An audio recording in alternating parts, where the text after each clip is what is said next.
This episode of the Productivityist podcast is brought to you by TEDxChico. I am a massive fan of TEDxChico, and I'm so happy that they're sponsoring the Productivityist podcast. If you want to learn more about TEDxChico, just go to TEDxChico.com/podcast, and you can learn more about this tool that I have been using for years. But do that after you're listening to the show, which is about to start now.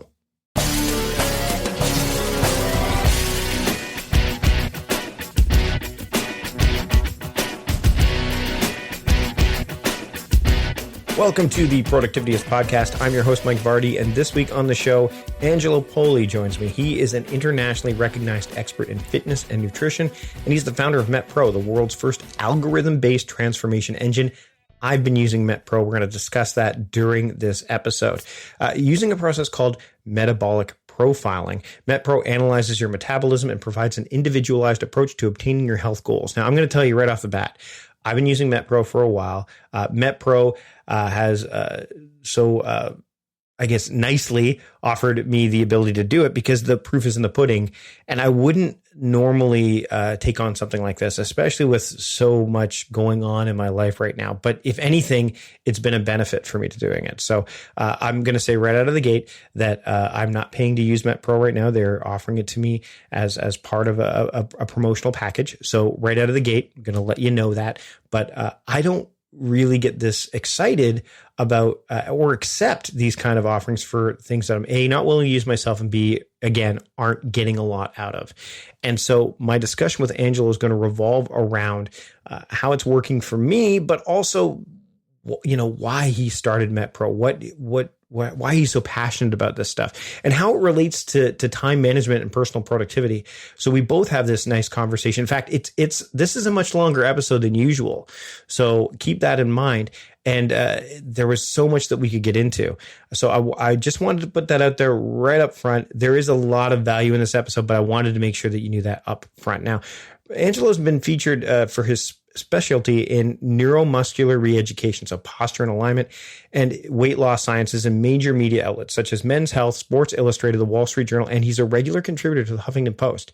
Poli has spoken at conferences such as TEDx and continues to be a wellness consultant for multiple universities and hospitals around the country. So he knows what he's talking about, and he walks the walk just as much as he talks the talk. We talk the talk a lot during this episode, and we explain how now I'm kind of walking the talk as well when it comes to the idea of getting myself in better shape. If you've been following me for a while, you know that one of my monthly themes that's been consistent over the early part of this year has been fitness and nutrition and wellness. I'm trying, productivity is intrinsically linked with those kind of things. And so we're going to dive into that during this episode. So sit back, relax, strap in, because this is an hour-long episode, more than double of what we usually have, but I think it's well worth the time and attention. So here's my conversation with Angelo Poli here on the Productivityist podcast. I'd like to welcome Angelo Poli to the Productivityist podcast. Angelo, thanks for joining me today. Thanks for having me, Mike. It's a pleasure. So let's get this right out of the gate. I did a bit of an intro off the top, but I think that for those out there who don't know who you are, it'd be great to get some insights as to who you are, and then I want to dig into a bit about the idea of what MetPro is, because I've been using the program going on. I think we're getting in between the 3 to 4 week mark now. And then we'll dig in a bit to MetPro. But I want to, first off, who are you and what got you interested in the idea of the idea of fitness and nutrition and strength and all that stuff, and how you could help people who may be struggling with that, especially busy entrepreneurs? That's great. Okay, there's a lot there. We'll start with who I am. I am nobody. That's who I am. I'm just a guy that, going along, living life, whistling, happy as can be. Had a back injury when I was very young. I always say very young. I was in my early 20s. Took me out of the game. And I was in health and fitness, wellness, nutrition, training, all that sort of stuff. And so I just had to make a decision. Am I going to move forward in this career using my brain? Or am I going to fail trying to use my body? And so that's kind of how MetPro was born, not out of any particular passion for fitness or training or diet or weight loss or any of those things individually, but rather a intense passionate for the why, how, strategy behind it. And all of those areas can be optimized. And unfortunately, very few people are really taking advantage of that. They're taking general principles and philosophies. There's so much out there that we hear, and they're applying as best as they can without individualizing it to them. And that's really where the difference between people who get exceptional results versus those who get marginal results. And so I'm very, very passionate about helping people learn the most effective strategies for transforming their bodies. So this evolved out of basically, and we tend to find this with most businesses, and especially people who are entrepreneurs, is that they had their own problem, their own itch to scratch, and that led to what you're doing now, basically. Yeah. I started with, I just started with the fitness community. And believe it or not, years ago, I worked with even the bodybuilders, physique competitors, figure, bikini, the whole 9 yards in that sport. And then it just that kind of evolved. And I started working with more executives. Then I ended up working with a bunch of pro athletes. Then now we work with everything from the celebrities to business entrepreneurs to grandparents who simply want more energy, want to thrive in life, and they want the know-how to sustain it. So if someone wants to, where does someone kind of begin? I mean, I know where it's not for me as an example. I mean, I've gone through several programs, and one of the things I've learned over the years, which is akin to what productivity and personal productivity and time management are related to, is that it's a lifestyle and not a diet, right? So that's one place that I've once I had that mindset and it locked in, it's made it far easier for me to say, okay, this is not just something that's I can do this for a short period of time, a quick burst, and then it's done. It's got to be part of, it has to become part of what I do and who I am and how I operate. But if someone isn't even there yet, where does someone begin? Call us up. Have a conversation with somebody who specializes in what we specialize in. And I'll give you a brief illustration of what we specialize in. I do sometimes retreat and seminars and things like that. People will come to these and will say, Mr. Poli, I know that, the names that you work with, the athletes or this, that, and the other, what's your secret? What's the best food to eat, or what's the best exercise to do? And I explained to them, you're asking the wrong question. That's not the secret to my success. If you want to know the secret to our success with our clients, time management. So right in line with everything you preach, Mike. It's all about time management and getting the most out of your strategy. So we can break up those strategies into, I don't know if you want to dive into this now, but there's 5 brief areas that we look at when we first go into an evaluation with someone to figure out what is going to produce the greatest results. There's 5 areas that we always look at when entering into developing a strategy for someone. Yeah, I think it's a great place to get into, especially because when you say time management, but that it's almost like it's to me when that comes up, it's definitely something that people wouldn't think of at first. Like you said, it's like, but I thought you do fitness. I thought you do nutrition. Well, yeah, but no, it's time management. And dig into those 5, because that opens and maybe unlocks the door for some people who are thinking, oh, that's why. So yeah, let's go there. I've dieted now almost 20,000 people. I've been doing this now 2 decades. And I can tell you the magic number of things that people can adopt, habits they can maintain, and strategies they can implement with excellence at once. And that number is 1. One thing. If you try and do 10 things at once, you're going to achieve all of them with flaming mediocrity. So instead, let's really dial in one thing at a time and quickly move to the next. So what really ends up rising to the top here is the most important thing is having a rock solid priority hierarchy. And believe it or not, that's where most people struggle, is what should I be working on? Obviously, people come to us for a host of reasons. What do you think the most popular is? weight loss. Of course, that, people want to know, and that's the area. It's not that that's more important than any other area of wellness or fitness or nutrition or training.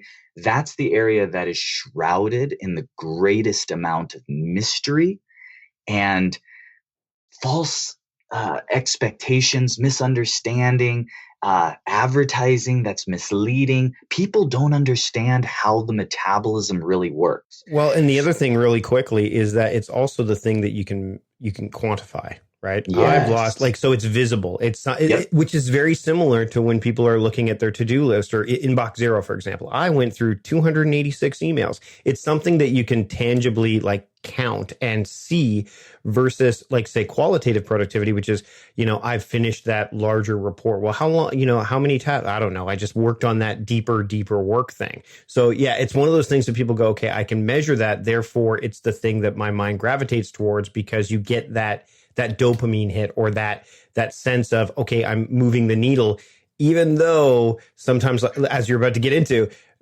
is it the right needle? Is it moving in the proper direction? Do you even know what the needle looks like?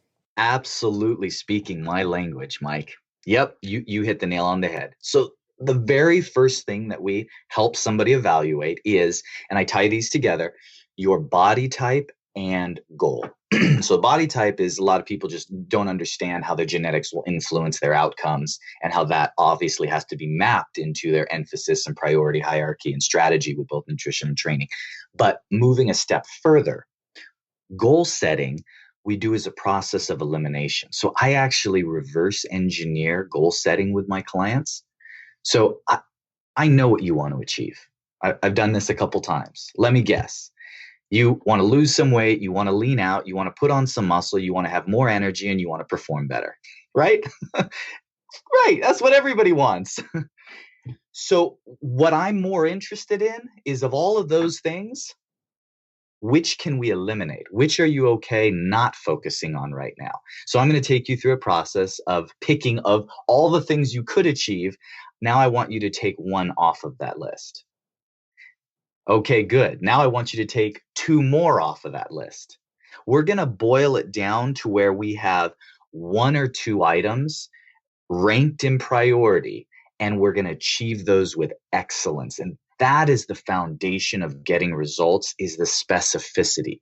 Most people that call us, some people need just to really start from square one and learn the basics, but most people that call us are already savvy, typically are educated when it comes to fitness and nutrition. In fact, we work with a lot of doctors and individuals in the medical field even, but they're coming to us to really understand how to move the dial. And they have to move from being a generalist to a specialist in a way that's going to have meaningful impact to their body.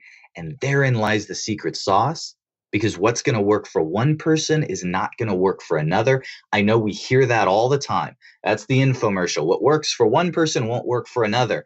Well, I would like to explain it to you. I'd like to explain and quantify exactly what that means and how you can figure out what will and won't work for you. And so that's the first piece. We identify what your actual body type is and your goal. Because for a lot of people, it's important to understand the implications of that. So if you're coming and you're working with a MetPro concierge coach, this is not a, well, we're going to slide a piece of paper or email you a piece of paper with a canned list of, here, do this, do that, and the other thing. And we tell everyone the same thing. No, if you say to us, my goal is to improve my half marathon time, or my goal is to bench 300 pounds, or my goal is to I need to drop 30 pounds. I just need to take it off quick. Your program is going to look completely different for each of those three goals. So I need to know which is the most important to you, so we can check up one off and move on to the next. So that's how we approach goal setting. Does that make sense so far? Totally. And one of the things recently on the podcast, I had Jeff McMahon on to talk about virtual accountability. And especially one of the things that I've noticed since, working with MetPro and using MetPro is it's all well and good to have that, to have the the goals in mind. The accountability is key, but really key. But one of the things that, I've noticed is because you have a framework in place and it's flexible too. I think that's the other thing I want to get to too. It's not exactly like super rigid where it's like, this is it's very flexible and that allows you to frame the accountability, allows like someone like me who, have tried other things or whatever, you can actually have, freedom within that framework to still hit your goal, but without feeling like you're, without the I wouldn't say biases, but the things that get in the way that, the part of your brain that goes, ugh, this is too hard, or this isn't worth it, or I don't want to do that, right? I think that there's that element there too. So when you have that framework with the accountability inside of it, it creates this environment that supports you rather than just having the accountability on its own or just having the framework on its own.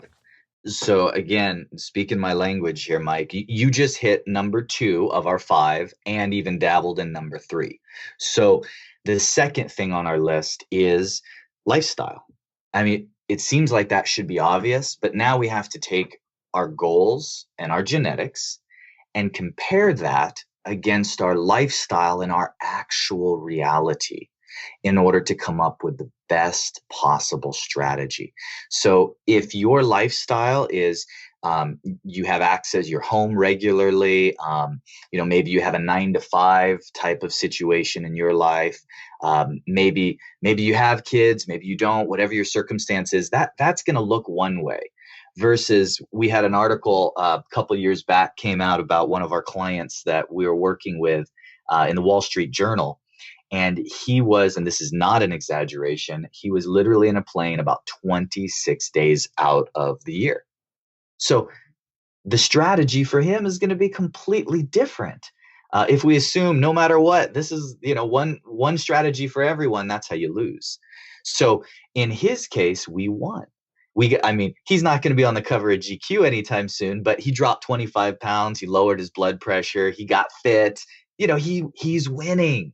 He's succeeding because we adapted micro workouts that he could do on the go, even in his hotel room. He is a master at using Starbucks menu and getting those protein bistro boxes on the go and having a routine. And we have a strategy mapped out for his airport food, for dining on the run.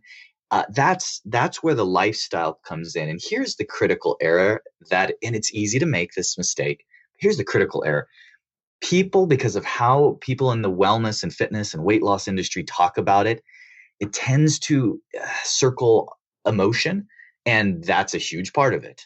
But getting in shape, losing weight, improving performance, it's not a choice that you make. It's not a decision. In other words, when I give seminars, I'll ask you, hey, raise your hand if you want to lose a few pounds or get a little bit stronger, right? Everybody raises their hand. It goes back to everyone wants that, right? It's not a choice. It's a skill. It's a skill that unless we've been trained in, we're not very good at.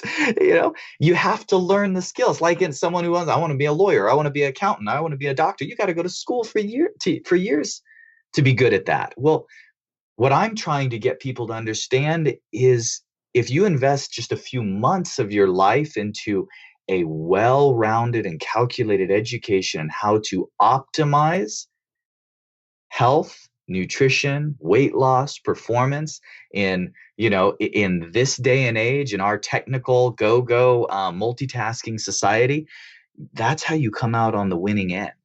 And so that's why so much of our focus is education based and individualized, because we have to know what we're dealing with. Are we dealing with someone who's traveling a lot? Are we dealing with someone who eats meals socially? Here's just a little snippet. I love snacks, and I use snacks not for the reason you'd think. The reason I love snacks is not because I think people just have to eat all the time, but because most people do not eat snacks socially. So I can say to you, hey, Johnny, I know you have a board meeting at lunch and you guys are going to end up over at the place you guys always eat. And I know at dinner you're going out with your wife and kids, but at 2:30 in the afternoon, I want you to eat an apple and 20 almonds. Can you do that for me? What's he going to say? No, I can't. No, I can't do that. I don't know if I'm going to, be around someone that I don't want to make them feel bad that I'm ordering different from them, this, that, or the other. Snacks are easy to get hyper specific with. So just knowing what someone's lifestyle looks like on a day-to-day basis is the foundation for really building something that is going to give them a return on their investment. One of the things that you're talking about snacks here, and then we'll get to the third piece in a second because I know I touched on that a little bit, Yep. is the snacks for me have been interesting because they're the things that I've been very consistent with. They're the ones that it's the same thing. Yep. It's the same because I can, and again, speaking of customization, I mean, I've got two things. Number one, I've got kids. So dinners are everything else. And we'll get to prep and planning later because I have definitely some thoughts on that because I know there's some meal prep involved and that can scare the hell out of people, especially when it comes to like the time management piece. But so I've planned all of my meals in advance. They're prepped except for dinner. And the reason, I have kids, I have a family, none of the, I have to be very cognizant of what they're going to want. And then what we do is we kind of work around that. That's been something that I've been able to do, and that's perfectly fine. The other thing is, I remember when I first got on my first call, and we were doing the prep, and my coach said, so yeah, breakfast like as early as possible. I'm like, I'm a night owl. Like, I'm not up at 7. Like, that's just not who I am.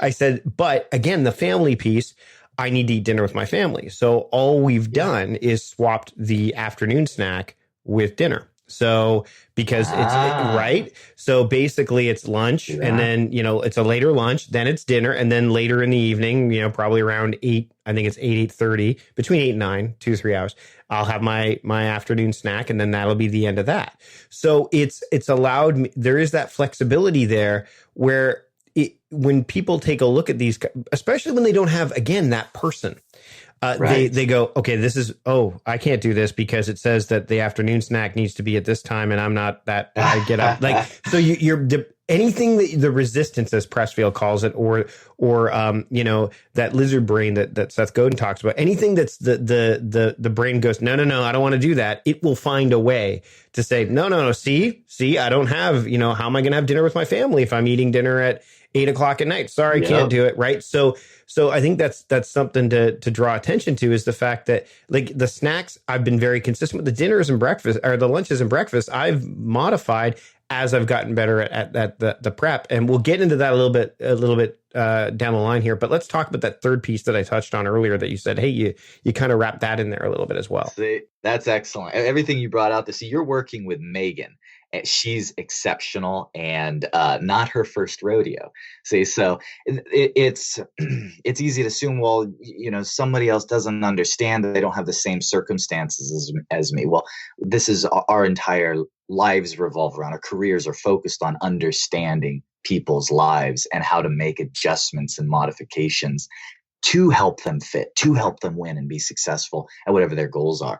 And so you used a word earlier that I really like. You used the word framework. I love that. So that's really, now we get down to the nuts and bolts of, hey, I give me something of substance. I want to take 20 pounds off. How do I do that? Because I can go online and I can read from this guru or that guru, and they all tell me something different. Which one's right? So let me give you a little framework for that. They're all right, every one of them. And I'll tell you something else. You're not going to find someone else who's dieted more people than me. And guess what?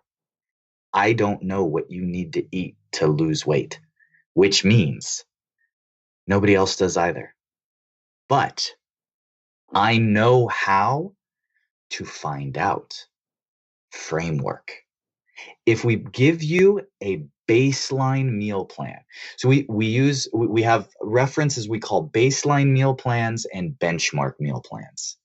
And what those are is basically a parsing unit where, yes, it's going to be more structured. And I understand not everybody can be that structured ongoing.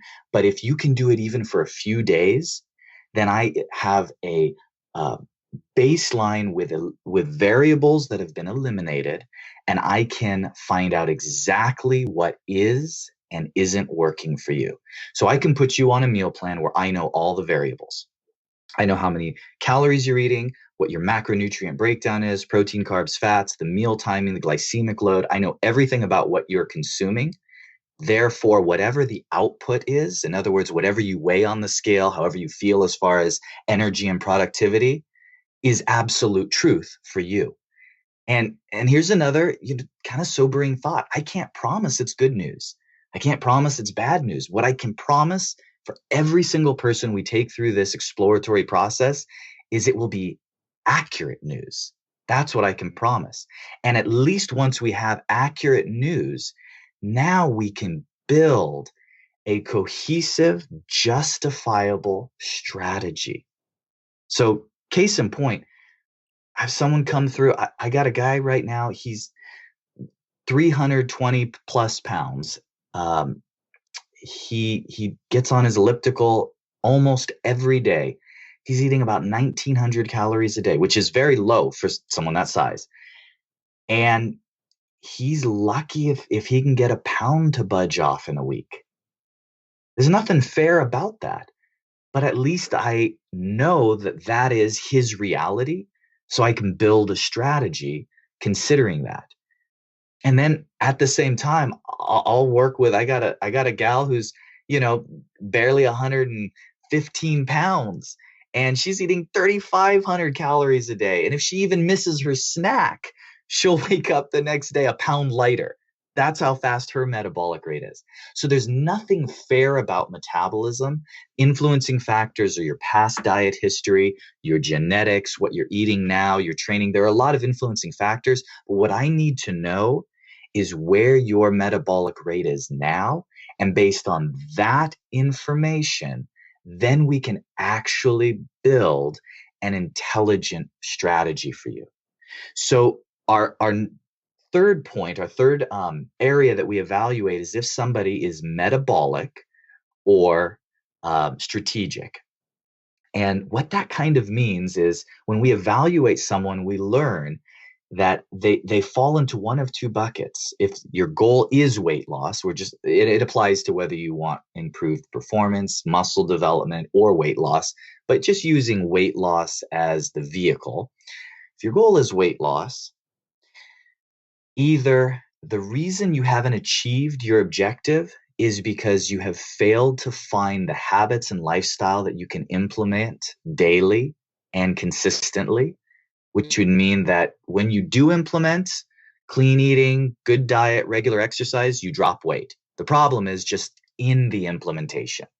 So that's one type of client. The other type of client is, hey, they don't have significant implementation issues. They're fairly dedicated to a process. The problem is they've tried everything. They've done everything. They're already eating clean and the scale isn't budging. And let me tell you, that's one of the most frustrating feelings in the world.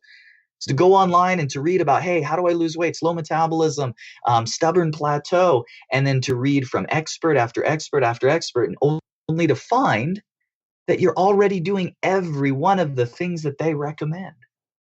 We get a lot of people like that.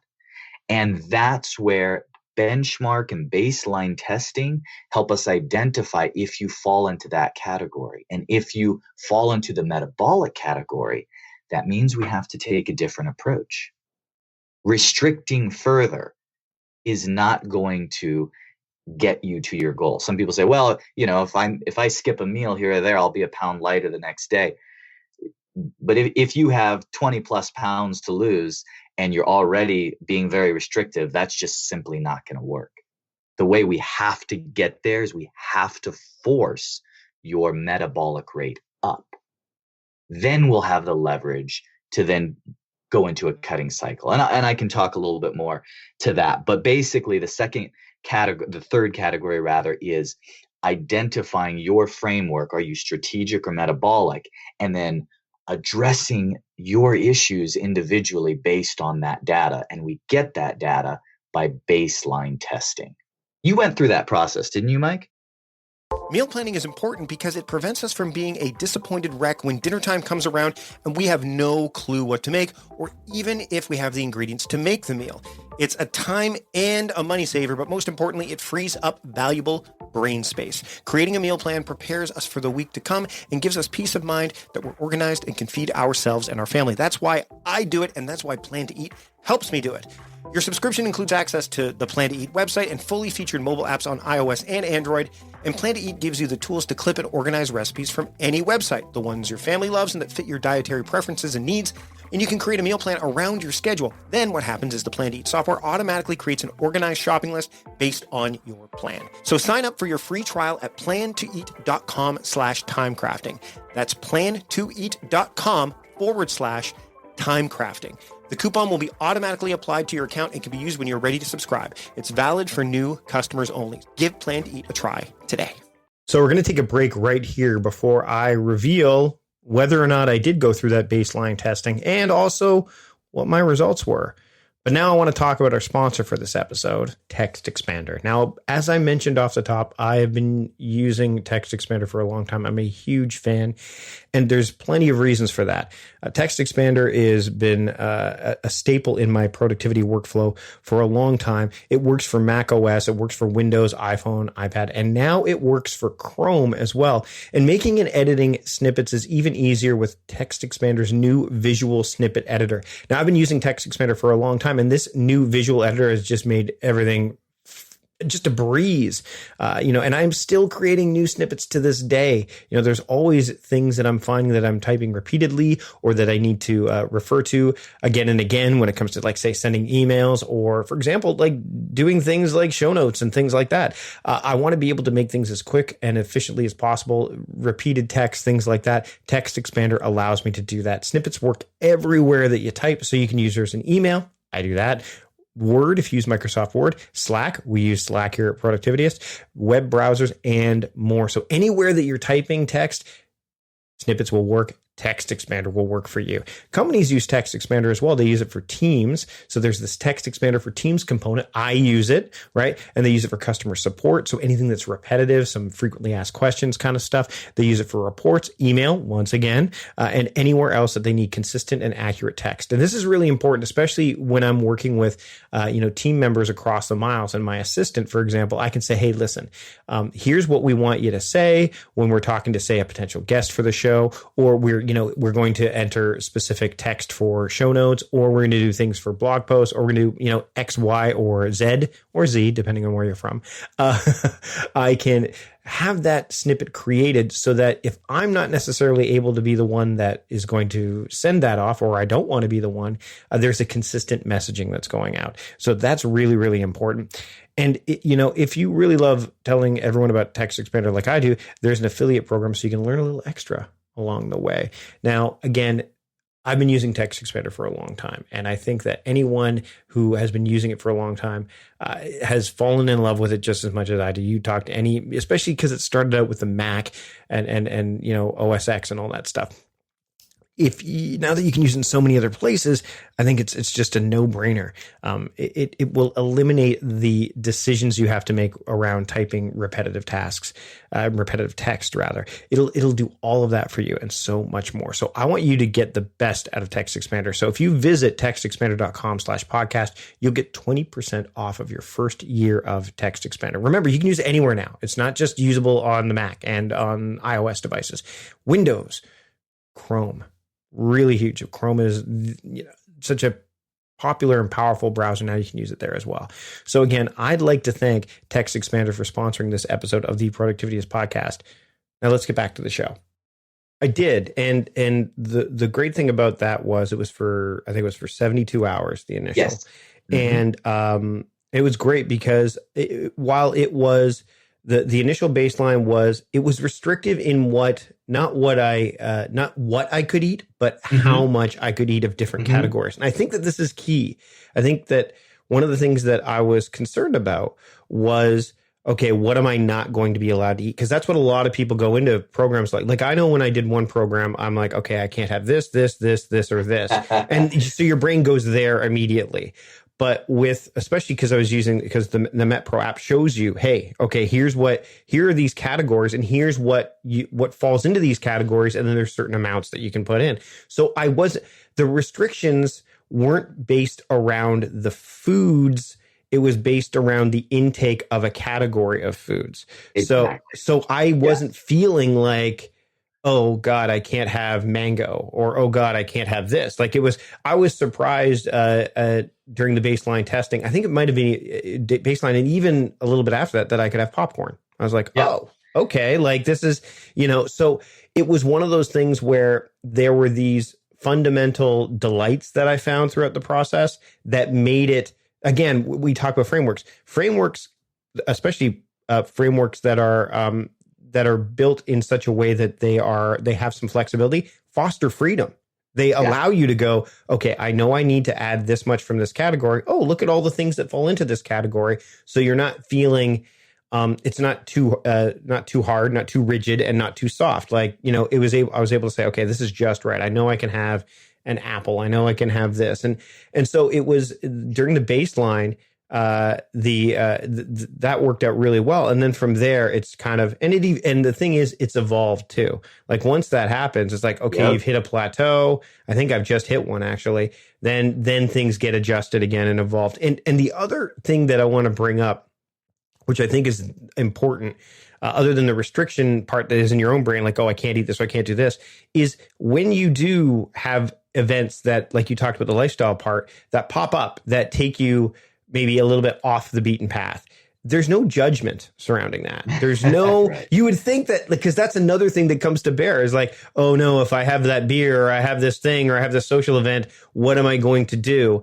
I'm going to hear from it from my coach, or I'm going to see it, because it's there's transparency throughout.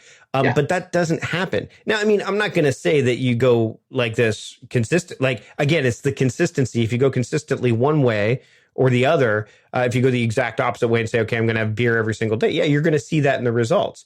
But when I had I think it was a ball game I had to go to. It was an opening night of a ball game here locally, and I had a couple of beers. There was no, I said to Megan, hey, I got this coming up and I got this coming up. That just having the information there was important because it provided context. But beyond that, there was no like, okay, Mike, well, that's like, there was none of that. And I think that that's important because in my own head, I was doing that before Megan said, hey, listen, this kind of stuff happens, right? Real life, Mike. So we are all, I mean, if you haven't already gotten this idea, we're all data junkies. That's what I'm after. So if you went through a baseline testing meal plan and you're reasonably consistent, I have all the variables, I have your inputs and outputs. I know how your body's going to respond. If you have an off day, off weekend, or you go out one night and you have an event, you have a couple beers, that doesn't throw off my calculations. I know exactly what that means. You're probably not going to lose weight that day, right? Unless you don't, and this is the thing that some people would be, more likely to do. And again, having that person there was helpful, is they wouldn't record it, right? They would just say, oh, I don't want this person to know, or I don't want to, but then you're skewing the data. Yeah. So then you're skewing the data. Right. Exactly. So for me, it was very clear, like, okay. And I actually, when I have gone off, I've erred on the side of caution and said, okay, well, I think this is this. So I'm going to say it's at least, I've been more liberal probably than conservative, just because I'm like, I don't know how much is in there, but I'm guessing it's this. And so it's like, okay, well, yeah, you, this is why. So that's the other thing, is because there's no judgment, there's no fear of being accurate with reporting, because you're not sitting there, which is the same that happens on it. One of the things that happens with people with their to-do list and productivity is that they oh, I didn't get this done. I'm not going to, like, okay, so here's an example. If they don't have a project broken down into its smallest particles, so they don't have tasks on it, and their boss says, hey, have you worked on that report? Well, if you have a task on your to-do list that says work on report, and you did work on a small element of the report, but you check that off, there's no real data there. All it says is you worked on it, but you're not specific enough, which you alluded to earlier. But if you broke it down, like you do, specifically within the app, especially, and within what you guys do, if you could say, hey, well, what goes into a report? Oh, well, I have to do some research for this. I have to write 500 words for this. So if you actually break it down and then you say, hey, you know what, well, work on the report is a project.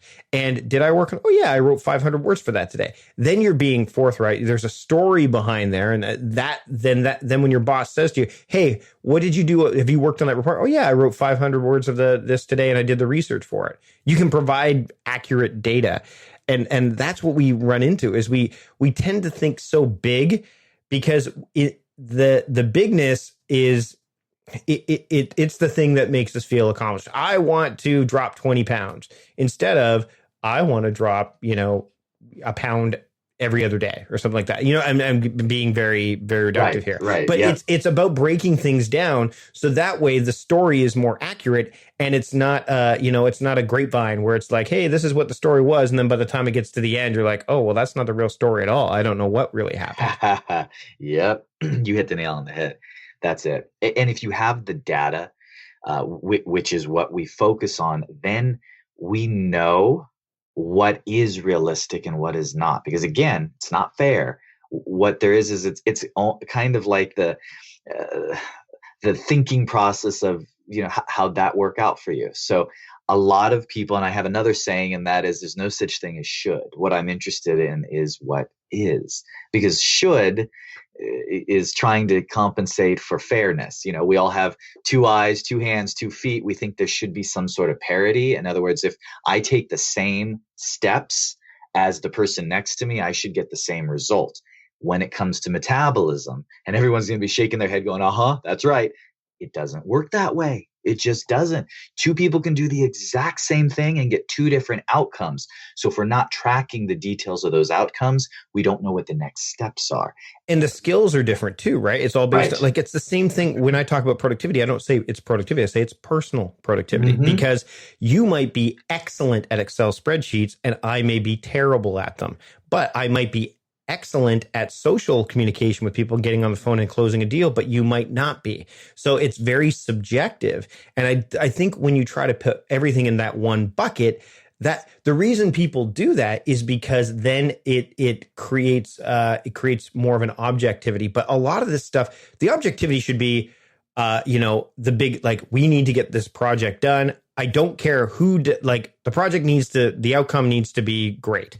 So let's focus on what you can do well. Let's get the best people to do these things very well, which means sometimes we have to break it down to the bare essentials so that we can get the best outcome.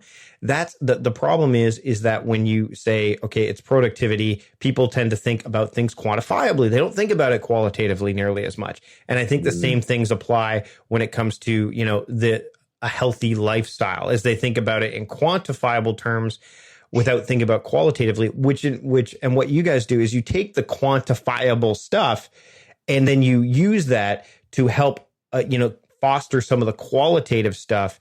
Because I think one of the things I've noticed is, it's working for me, but it's a marathon, not a sprint. And I'm okay with being patient along the way because, like you said, it's life.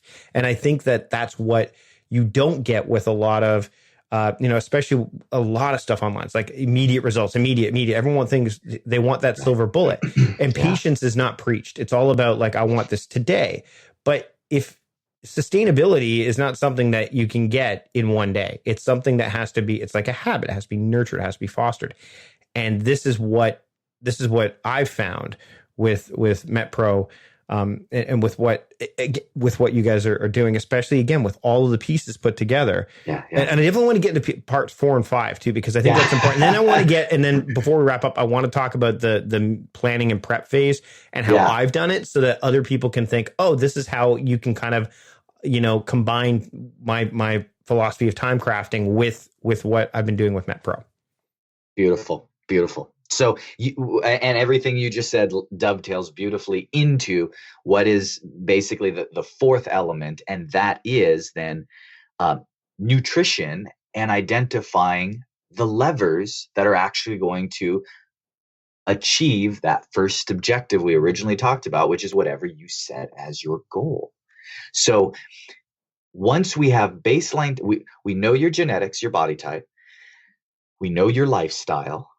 Your coach has worked closely with you to get to know whether you're a metabolic individual or a strategic and behavioral individual. And oh, by the way, you're probably a little bit of both. Everybody falls somewhere in there.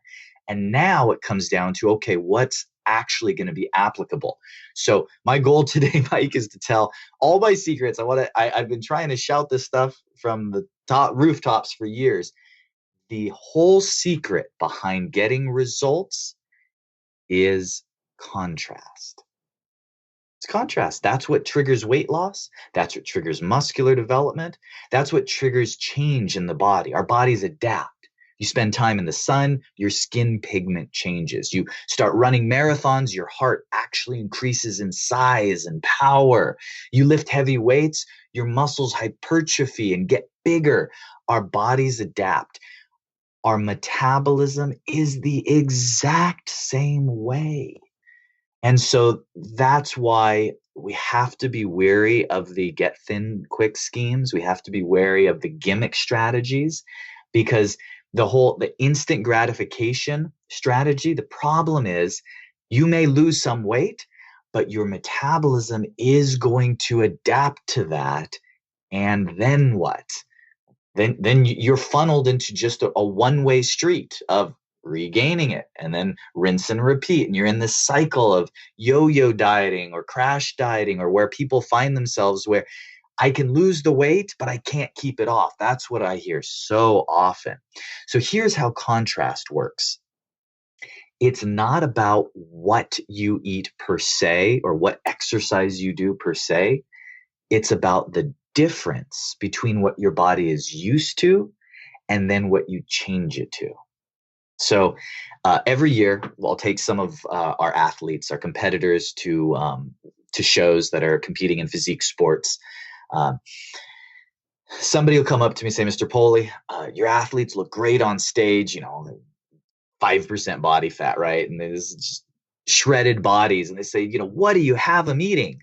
And I always give the tongue-in-cheek answer, boiled chicken, broccoli, it's like, if I eat that, will I look like them? Nope, you won't.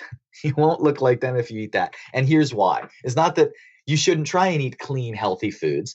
You should. But the mechanic that got these athletes to their uber lean and uber shredded point is actually the contrast. So what you didn't see before they're on stage is the, weeks and months of work in the gym, hitting the weights, doing their exercise, increasing their intake, getting their bodies used to higher calories, higher carbohydrates, whatever the season called for. And then once they switch from 4,000 calories worth of, carbs and dense food down to 1,900 calories worth of boiled chicken and broccoli, that contrast, that delta, that difference, that's what causes the body fat to literally incinerate off of them. So it's understanding where leverage is at, which comes back to why metabolic profiling, MetPro, is for baseline testing, to see where we're at, how much highway we have in front of us for a cutting cycle before we have to go into a metabolic upregulating cycle where we're focused on increasing your metabolism, so that way we have leverage for another cutting cycle. It's kind of like a magic trick, Mike. People ask me, I say, here's the illustration. You have three neighbors, three women who are all friends, and they all go on the same diet together. They decide to do this together. And one of them gains weight, one of them loses weight, and one of them stays the same weight. Well, I can magically tell you via estimation, pretty accurately, what they were used to eating before they started that diet. Let's say they would go on this meal plan, 1,500 calories, whatever. Well, the one who lost weight was used to eating more than that before she began.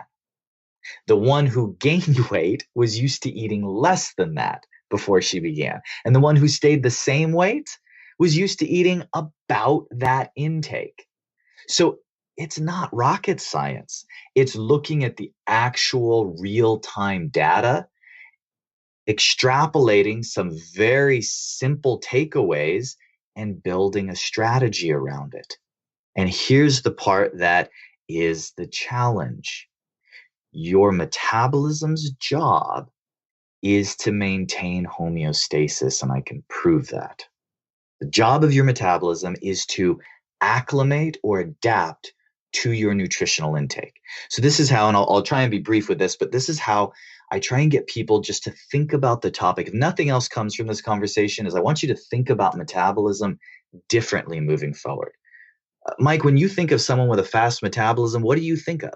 Me at 25. Yeah, me too.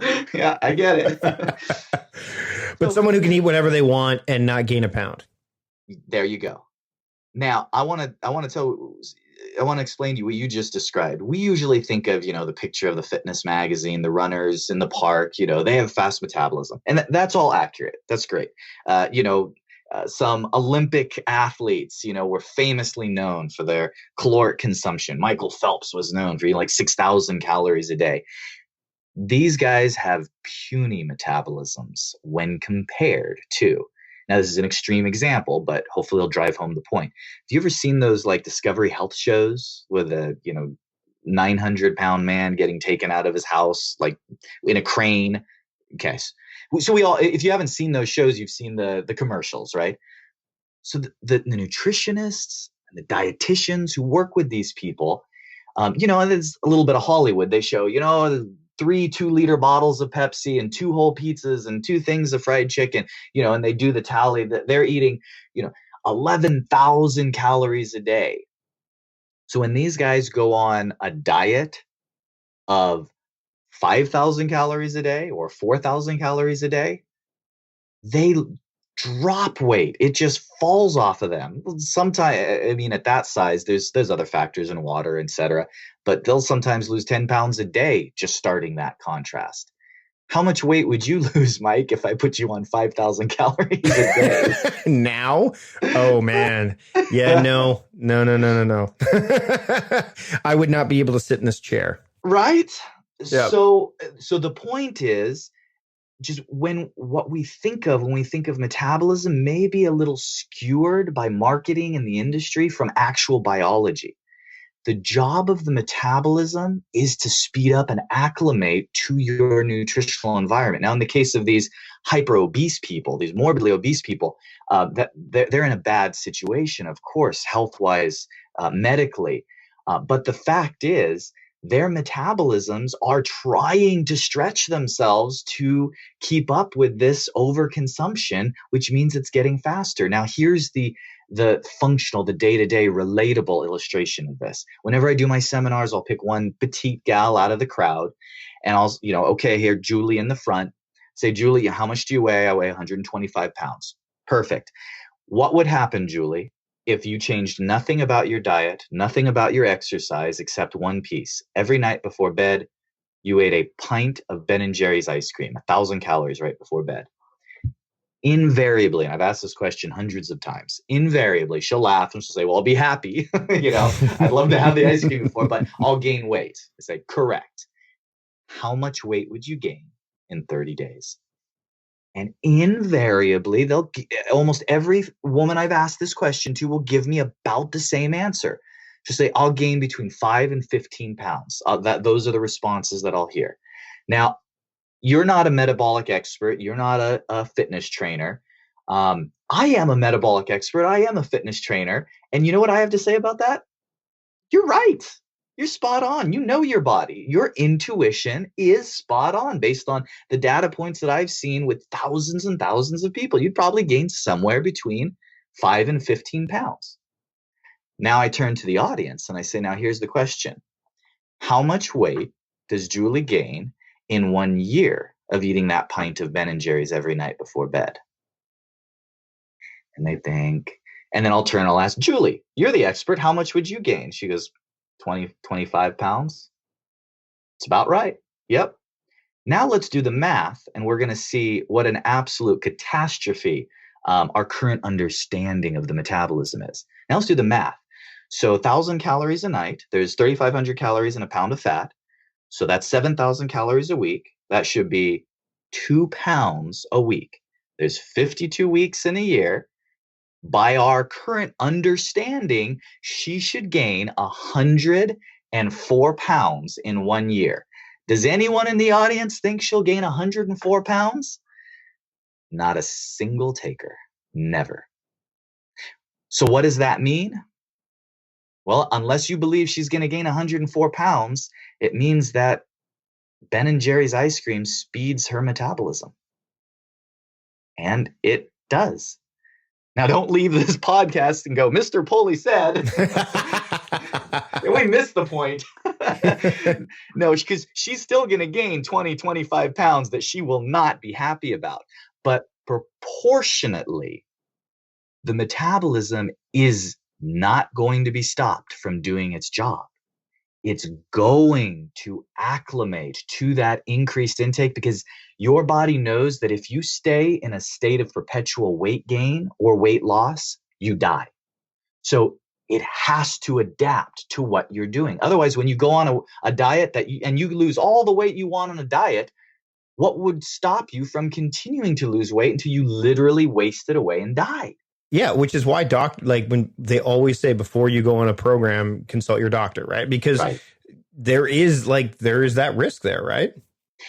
Your body finds a way to adapt. So that's extreme, almost comical examples. Now, real life application of how I work with my pro athletes that are getting paid literally millions of dollars to be on the field, how I work with my A-list celebrities that are going to be on TV when you turn it on tomorrow night, the way that I work with absolute most elite of the elite, power lifters, bodybuilders, figure models, you name it. You know what I do with them? The exact same thing I would do with my grandparents, calling me, asking me for a little bit more energy and a little bit better quality of life. I evaluate how their body is responding, and I challenge it by changing the inputs and force it to adapt until the data tells me I have enough leverage. So I can hear the questions already. What's better, low carb or low calorie or this or that or the other? The answer is what's best is what gives you the most leverage. So for one person, I may manipulate calories more than carbohydrates because I have more to manipulate there. For another person, I may manipulate their carbohydrates more because I don't have as much room with calories.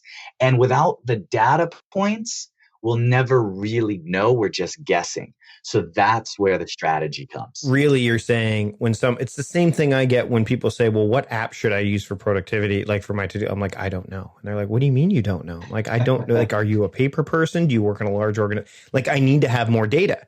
So that, and I go, do you like working on paper? Like, maybe you need to use both. Like it's all about how, whatever is going to work for you personally. And that's basically what you're saying in this instance too, is like, look, I can't tell you, we're going to have to try different things to figure it out. But I think like what I've noticed is I'm sure you're going to say it's a constantly evolving process too, right? Because you said the body adapts. So things need, the only constant is change, right? So you will have to evolve. And the great thing about this, and I want to touch on this before we wrap up, is this idea of prepping and planning meals is people say, okay, how am I going to make time to do that? Oh my God, I can't believe I have to have the same thing all the time. It's going to take so long. And I come across this all the time with my work too, where I say, hey, you know what? You need to break down your to-do list to the smallest increment. So if you've got Write Report, you need to break it down to, oh my God, my to-do list is so much bigger now. I'm like, no, it's not. It just, you see it all. Like that's all. Yeah. All you're doing is you're seeing everything. So it's actually no bigger. You're just giving your brain a better clue as to what you actually need to do versus, having, work on report, go grocery shopping. I mean, that's a project, but you could break it down to like, well, I don't really need to go grocery shopping. I just need to pick up milk. Oh, okay. Well, that's a lot easier. Your brain wraps its head around that a lot easier. When it comes to the prep stuff, what I really liked about doing this is I have daily themes, right? And I mean, again, I've evolved this over time. I didn't have 7 daily themes right out of the gate when it came to crafting my time. I had, 1, maybe 2. So I didn't have a week's worth of daily themes. I had one, right? And then I'm sure invariably, you have one too. You just don't think about it in those terms if you're listening right now. So I have a planning day. Well, what falls into planning day? What kind of activities fall into planning day? As soon as I started, using MetPro, I'm like, well, meal planning. But the thing is that, but here's the funny thing is that my brain went, oh, I can't plan 7 days worth of meals. The food will go bad. Like, well, hold on a second. Yep. Hold on a second. But I can do 1, 2, 3. I can do that. And so that's the thing. So I could, but this is the great thing. Again, the flexibility. I could do 3 days worth, or I could do 7 days worth of an afternoon snack of non-perishable food. Right. So there is that so once you get past the bias, the confirmation bias, all those cognitive biases that show up that say, oh no, there's no way I can. Of course you can. You may not be able to do it all, but you could, and then, oh, it's going to take so long. And I'm going to tell you, the first time you do it, yep, it's going to, but then you're going to find some hacks. I've got a sous vide machine, for example. So I can cook all of my chicken in one go, and I can cook it and then just freeze it. So it's ready to go. I can do the same thing with, and all of a sudden the sous vide machine that my wife says, we only use every once in a while. Guess what? It's getting used twice a week. So now, all of a sudden, I can say Sunday is definitively a day where I do some meal planning and preparation. Not all, but I do some. And then, on a Wednesday, like today, we're recording this on a Thursday. I'm at the point now where I have my meals for Thursday. I've got to do at least Friday, Saturday, and Sunday. So 3 days. So invariably, but you get better at it. You figure out, and then you can decide where am I willing to, and this comes back to the first point you brought up about priority hierarchy is where am I willing to make sure that I have variation and where am I not? So again, the afternoon snack, I don't mind having a rice cake with almond butter and jerky 7 days a week because it's a small meal. It doesn't, I'm simple. Right. It's simple. I can get that done. And then much like the checking off of an email or much like those, look, I got seven snacks prepped. Boom, boom, boom. So that's 7 little dopamine hits I just got, right? So then what I can do is I can say, okay, so the mornings. So really all now I'm doing is planning, today I know what I'm going to have for my morning and afternoon snacks. Those are fairly consistent. So now instead of saying I've got to plan, oh my God, I've got to plan 3 days worth. That's 12 because I know I don't do dinners. So that's good. So that's 12. Oh no, wait, now I only have to do 6 because the other ones I already know what to do. And they're in my head already. I know how to make them.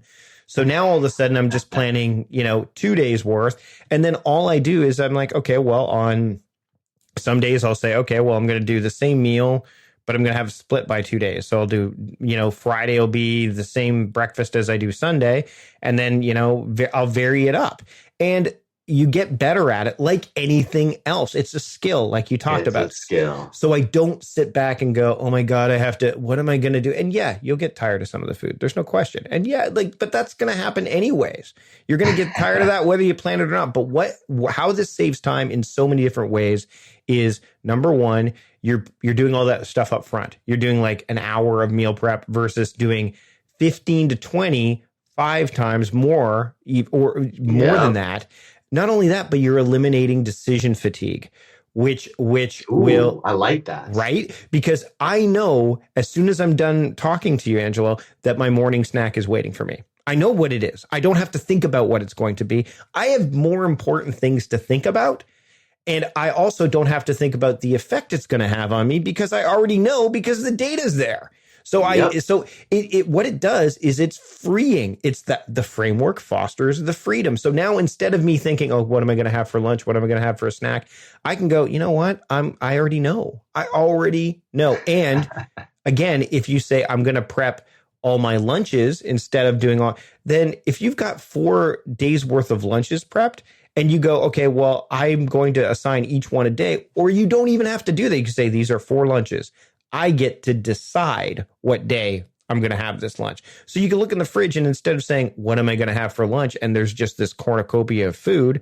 Instead, you could have, there's 4 different options. Or if you want to get really rigid, well, here's the thing I marked that said Thursday lunch. So this is what I'm going to have. There is a lot of flexibility in there. Once you get past that bias in your head of like, oh man, but I don't have, it means I'm going to have to eat the same thing. I'm going to have to, it's not that. It's just like the whole thing with having the same articles of clothes, like what Steve Jobs used to have, wear the same clothes all the time.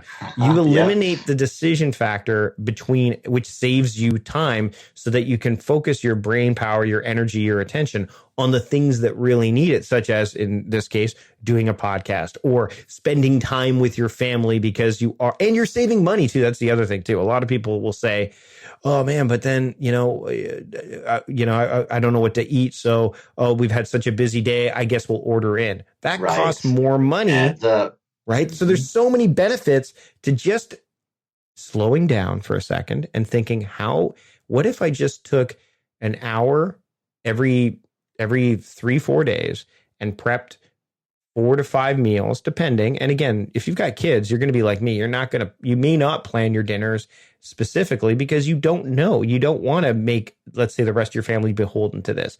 But there's so many side effects that you don't think about. But if you slow down and take time to think about it, you're like, wait, I don't have to think about it, which lowers my ability to have to spend time deciding, which also means I'm going to save money because they're already prepped in advance. And then the other great thing is if it's there and you decide, you know what, I'm going to have a different snack today or whatever, or you know what, I'm out. Oops, I forgot. Oh, well, at least I have my snack for tomorrow. There's lots of different things that you don't think about.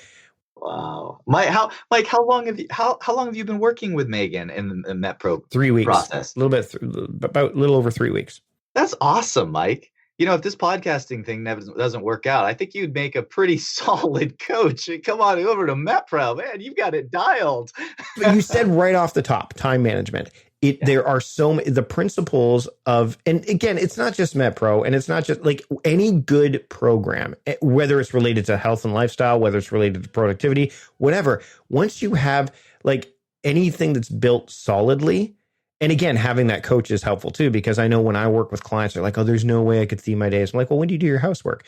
Well, I do it on Saturdays. Well, when do you do your gardening? Saturdays. Well, when do you like, so what you're saying is Saturdays, like kind of like your household day. Yeah, but yeah, you're already doing it. So just own it. Just say, hey, Saturday's household day. And then your brain, when you have to change a light bulb in your office and you've got like 3 lights in your office and you're like, okay, well, oh my God, that light bulb's burnt out. I better go change that light bulb now. You go, no, wait a minute. Hold on.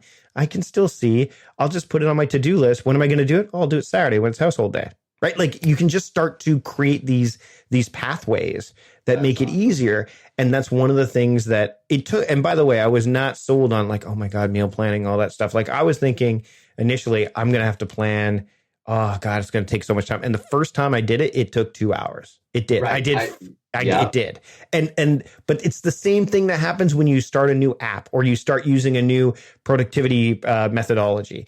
It's going to take time, but then it becomes baked in and you figure out these little hacks that will help you so that you don't have to, so that it becomes truncated. Like the time and attention it takes, you don't have to worry about. The payoff is huge. It's like anything else. You're going to have to do that. The work up front is going to take time initially, but once you keep doing it consistently, it just makes sense. And then it becomes part of it just becomes part of what you do. So let me interject because I'm going to save you from getting a few emails from your listeners because here's what's going to happen. You're going to get a few emails saying, hey, Mike, I tried out working with a MetPro coach and I didn't have any snacks or I didn't have this or my meal plan was totally different. So what you've experienced was based off of after that initial 72-hour period where it was fairly structured and the framework was a little bit heavier. Everything that you've experienced since has been based on Megan has evaluated your data. She got to know you, your lifestyle, your schedule, and she concluded that you would be able to, and accurately so, it sounds like, follow through with snacks and a schedule like this.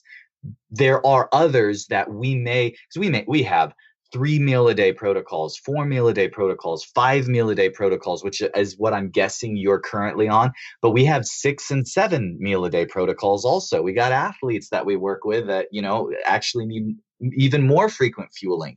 And then we have meal plans that will shift for a lot of my clients. I have on 4 to 5 meals a day, depending on what they're doing.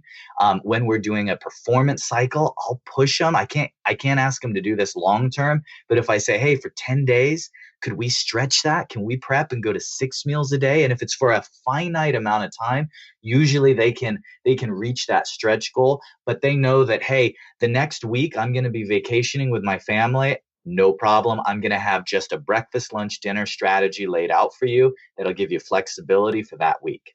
Easy. Yeah, Easy. and I think that's the key, right?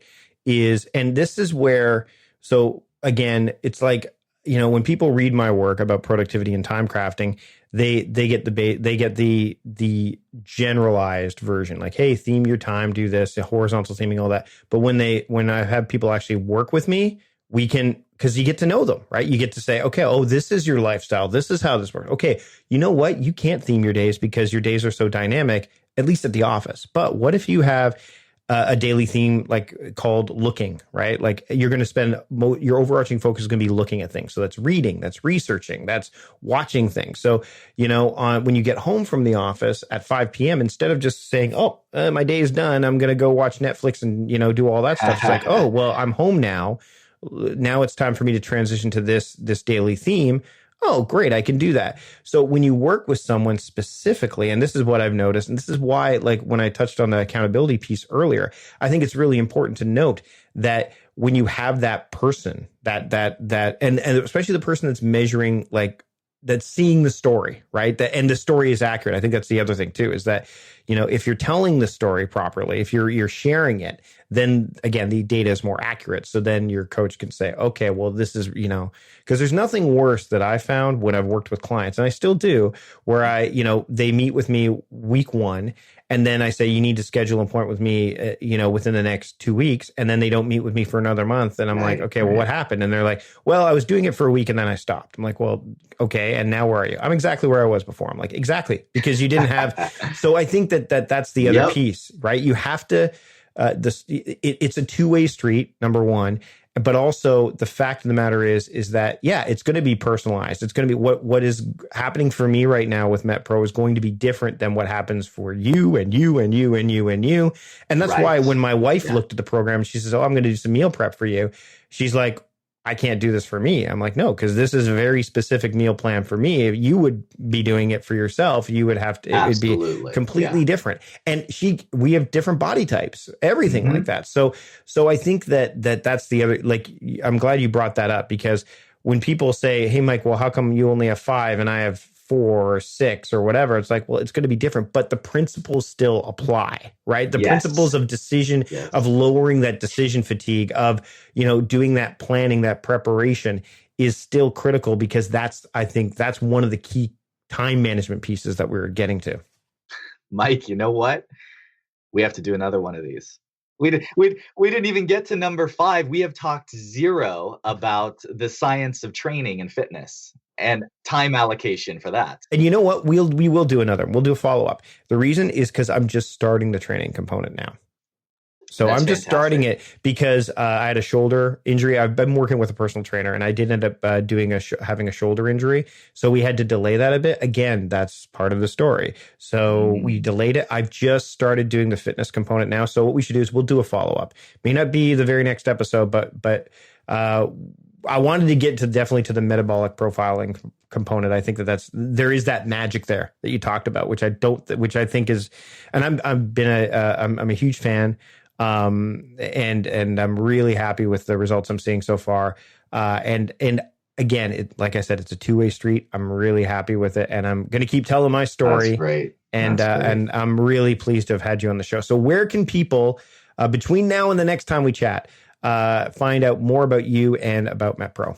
Well, huge thank you, Mike. Now if someone goes to, for your listeners, if somebody goes to metpro.co/time crafting, so metpro.co/time crafting, I really appreciate you letting us provide this opportunity to listeners. You'll actually have the opportunity to schedule an appointment to talk with someone, not some call center somewhere somewhere with 50 people answering the phone. You're going to talk with one of 3 or 4 experts who are actually going to want to get to know you. And so the advice that I tell people is, if you're thinking about calling and just talking with one of our experts and going through a consultation, is be prepared to just open up. share, because they're going to have a lot of questions for you. And the more data you're willing to share, the more specific they're going to be with, we've seen this before. This is what we've done. This is the outcome that we expect to see. And here's how I think it will look for you, because each person's path is highly individual. But again, thank you. Thank you for having me on, Mike, and go to metpro.co/timecrafting and take advantage of the free consultation. Angelo, thanks so much for joining me today on the Productivityist podcast. Whew. So I think this is the longest episode I've done, and there was more to cover too. Angelo and I had to wrap things up because we both had to get on with our day. I mean, there was lots of things that we didn't even get, like you said, to the fifth point. I'm going to have Angelo back on. And now here's the thing is that I'm going to bring Angelo back onto the show in the future, hopefully not too distant future. If you're listening to this as the episode goes live, but this episode, as well as, this was something that we said we were going to do as part of the promotional component that I was telling you about at the top of the show. But this second interview, no, I'm just doing it because I'm really, really happy with the results I'm getting from MetPro so far. And we're going to wait until I've gone through the fitness component a little bit further so that we can bring that up to bear and then talk a little bit more about things, the process behind it. There's a lot more that we can discuss. So I really want to thank Angelo for taking the time to join me today. And again, if you go to metpro.co/timecrafting, you'll get that special offer that he mentioned. You'll get that complimentary metabolic profiling assessment and a 30-minute consultation with a MetPro expert. Again, I can't stress this enough. I wouldn't be doing this if I didn't believe in what they were offering. I don't do that when it comes to the work I do here, both on the podcast and with Productivityist in general and the blog and all that stuff. So again, thanks to Angelo for joining me. I know there was a lot of information packed into this episode. Maybe go back and listen to it again. If you like this episode and you enjoyed it and you want to hear more like it, you can either send me an email to podcast@productivityist.com, because that'll be direct.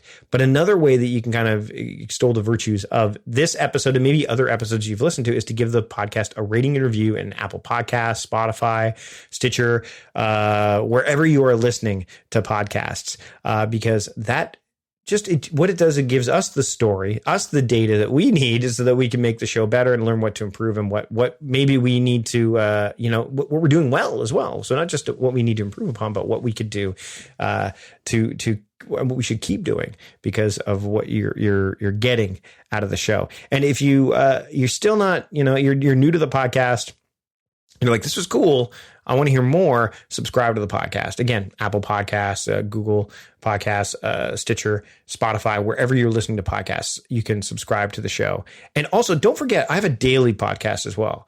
You may not be aware of this, but I have a daily podcast called 3 Minutes of Time Crafting. It's 3 minutes long. It's published every day, 7 days a week. You can also find that podcast in any of the podcast platforms as well. So if you're not getting enough of Mike Vardy and time crafting and all that stuff during this particular weekly show, the Productivityist podcast, and you just want to hear me talk about what I know and no guests, none of that stuff. Again, 3 Minutes of Time Crafting. You can subscribe to that show or give that show a listen wherever you're listening to this podcast. That's it for this episode. Again, big thanks to our sponsor for this episode, TEXTexpander. Again, visit textexpander.com/podcast to get 20% off of your first year of TEXTexpander. I love TEXTexpander. I know you will too, so check that out. Thanks to Connie for putting the show notes together, as always. Thanks to John Polster for producing the show, and thanks to you for listening. That's it for this week. Until next time, I am Mike Vardy, the host of the Productivityist podcast, reminding you to stop guessing and start going.